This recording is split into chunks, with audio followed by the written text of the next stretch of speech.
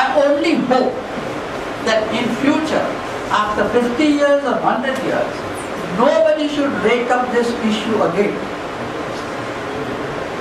You cannot rake up the issues of history in this manner and make the present generation responsible for whatever wrongs are committed in the past. I hope it does not happen. And I must say, to the credit of the Muslim community, that they have always accepted the verdicts of the court. And the one instance that I would like to draw aside is the Shahid Ganj Masjid case in Lahore. Shahid Ganj Masjid in Lahore,